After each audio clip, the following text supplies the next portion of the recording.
Welcome back here with TAC Cup Future Stars. Don't forget, kids, get your 120 hours of practice on the roads as learners. Experience, not excuses. And the TAC Cup in its 18th year, creating champions on the field and safer drivers on the roads. Among them, Steele Sidebottom of the Magpies, who is having a fantastic first year of football at Collingwood after an unbelievable TAC Cup career. Welcome, Steele. Thanks for having me. Cheers. How are you enjoying life at Collingwood? It must be a dream come true. First year into AFL land and you're playing in the Magpies. Yeah, it's been unbelievable, I suppose.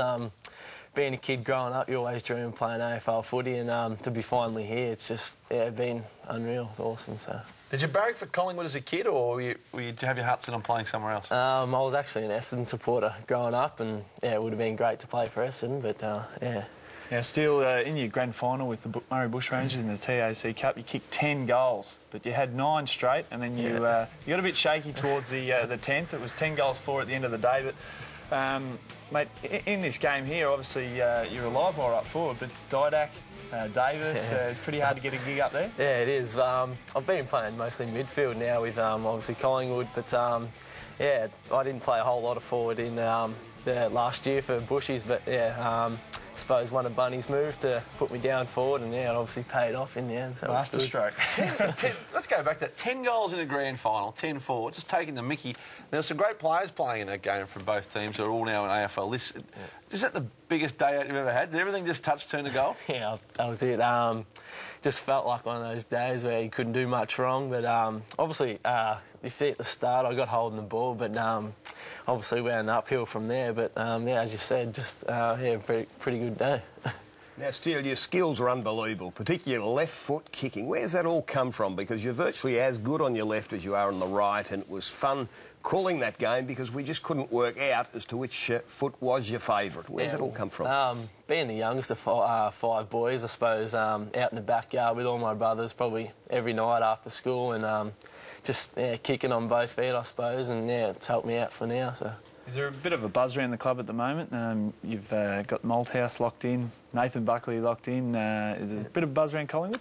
No, and yeah, it's been, I suppose it's been good to get what they wanted. I think we've won the last 9 out of 10 games or something like that. So yeah, it's a good place to be at the minute. It's, yeah, enjoying it. Good. It's a famous football name, Sidebottom. Are you any relation relative to Gary and to other Sidebottom, Alan as well? Don't think so, no. There you go, that answers that, I guess. Glad I asked that, Shifter. Yeah, Steele, just going to ask you about the focus on team and trying to win a TAC Cup Grand Final versus your individual goals. How was Phil Bunn able to manage that with your group? Because you read the papers, you read about Zeeble and Sidebottom coming through. How are you able to balance that? Well, I suppose, obviously, you're always going to put your team first. Like, as you said, stuff in the paper. I suppose it's good to not look at it, but I think all the blokes that did get drafted out of the Bushies were good, level-headed blokes, and I think it just helped the team that much better. Having them better players in the team, they were all team-oriented, and yeah, it was helped us out, obviously, to win the grand final. So. You had 14 possessions last night. You've been a good contributor in the midfield and played a good chunk of games. Was it exactly what you expected, league football, playing in front of 60,000 every weekend? Yeah, it's a bit of a buzz, obviously. Yeah, I didn't really know what to expect coming in, but yeah, it's been unbelievable this far, and yeah, hopefully there's a lot more games to come. Who's been the toughest player you played on so far? Against Sydney, I do run with Brett Quirk in the 3rd quarter, and quickly got moved off him. Didn't go too well. So. What did he say to you? Anything? No, he didn't say anything to me, but didn't really need to say anything, I suppose. He got the footy a fair few times. So. When you come into a league club, Steele, you have mentors, and who's the guy at Collingwood that's helping you along, and obviously, you know, probably got their eye on your progress? Yeah, I got given Pendles when I first got there, so he's good. Obviously one of the leaders at the club, and I'd say future captain probably.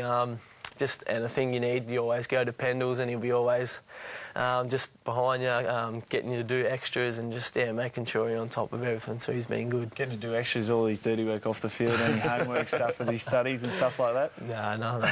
Stick with us, Steele, because you do keep a close eye on the Bushies. I know that, and they were in action yesterday in TAC Cup action, and just wasn't their day yesterday. 6 goals, 16-52 to 13-6-84. So the Stingrays had a 32-point win, despite the Bushies, Ben and Kevin, having more scoring shots. They did at Deakin Reserve in Shepparton, right near Kingupna, Steele's hometown. But it was pretty close all day. It was right up until three-quarter time. It was pretty even, but a 7 goals to 1 final turn by the Stingrays. Stingrays, obviously being in the yellow jumpers there, just came out in top shifter. Yes, and again it was big Levi Casbolt. We've talked about a lot on this program. Had a terrific game right throughout the game. He kicked 4 goals. That's him there, of course. Yes, and Miles Pitt, second half, 5 goals. A powerful leading forward at 190 centimetres that really put his name up there. And Jared Amelfi has also continued his excellent form. Best player last week. He played off the half-back flank, and at 188 centimetres, he looks a very likely type, the youngster from Langwarrin. They were ones to impress, but still, I think Brad Mangle is a good player for the Bushies. Dylan McNeil are a couple of boys that you'd know a little bit about. Yeah, well, Dylan was obviously at draft camp last year.